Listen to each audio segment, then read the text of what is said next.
Un petit 36e secret du Jiu-Jitsu. I'm back. Fait que planification annuelle d'entraînement. Tu sais, vraiment, là, il y a des sports comme la natation, ça c'est une planification annuelle de natation, ce que vous avez ici. C'est impossible de pas bien faire les choses parce qu'automatiquement, vous êtes dans une équipe, vous vous entraînez, il y a un coach, puis ça va bien, c'est bien fait, il y a une période de compétition, puis il y a une planification annuelle. Il y a vraiment des sports comme ça que faire n'importe quoi, c'est vraiment difficile. T'sais. C'est tout autre dans le jiu-jitsu. Hein. Dans le jiu-jitsu, automatiquement, il n'y a presque aucun suivi. Les équipes sont, sont pas tenues comme une équipe de hockey. Euh, Au Québec, pareil, peut-être. Hein. Il y a peut-être des endroits que c'est mieux. Les arts martiaux, c'est toujours un endroit un peu comme pas constant.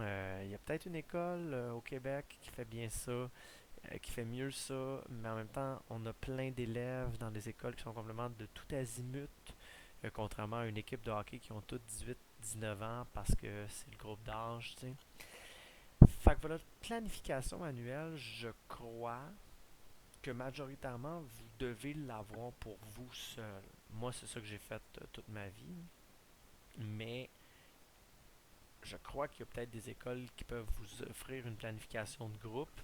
C'est un peu vrai parce que les tournois, ben, ils sont par exemple dans une semaine, ben là, toute l'école le sait, puis tous ceux qui participent au tournoi sont préparés, tu sais.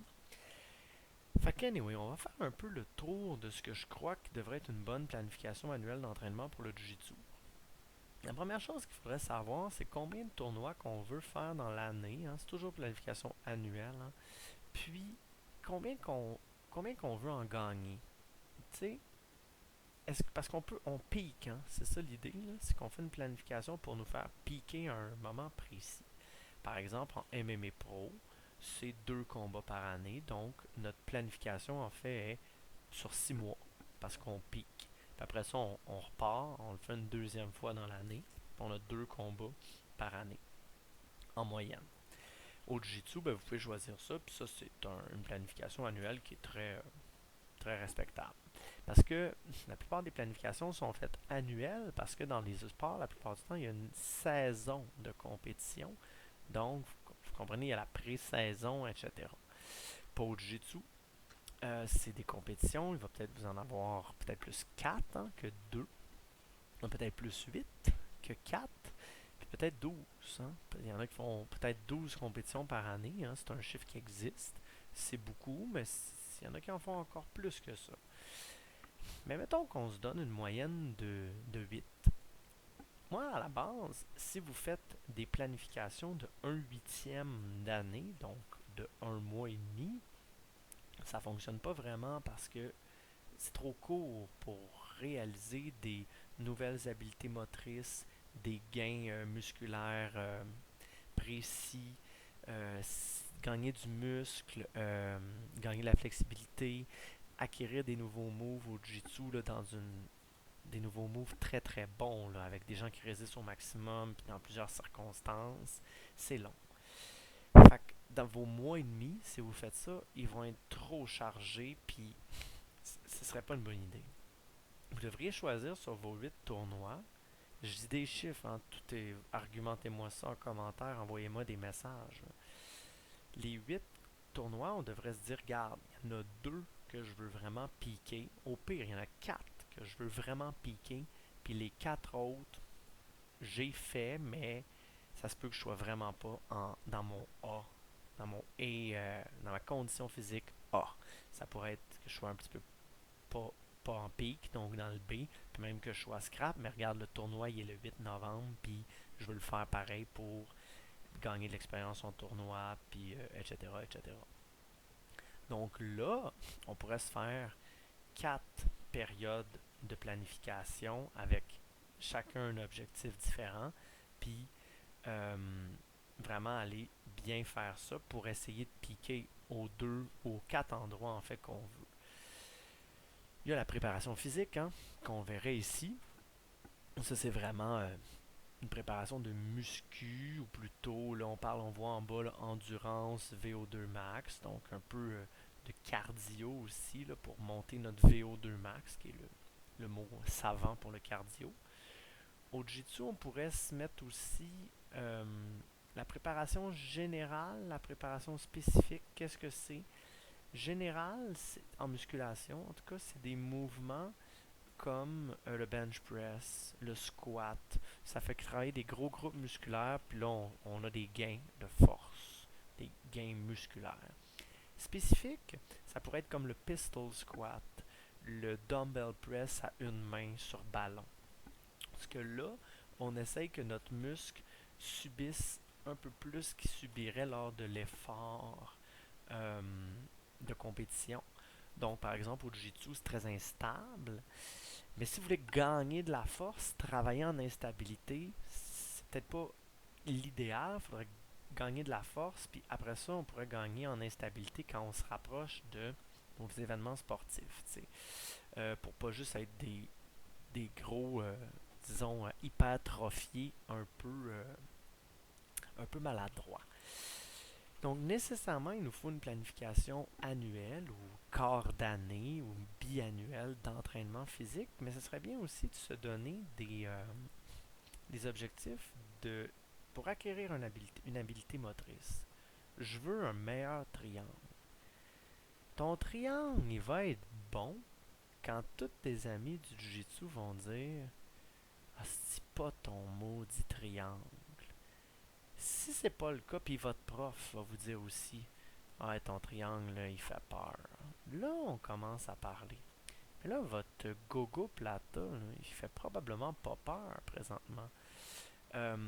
Est-ce que ça vaut le coup de le rendre meilleur? Probablement pas, hein, parce que c'est un gogo plata. Mais votre armbar, peut-être. Puis là, tout comme une planification annuelle, hein, dans une planification annuelle, normalement, ce qu'on a, là, c'est on a un training. Ça, le microcycle, ça serait un training, donc une séance de gym. Un deuxième, un troisième et un quatrième.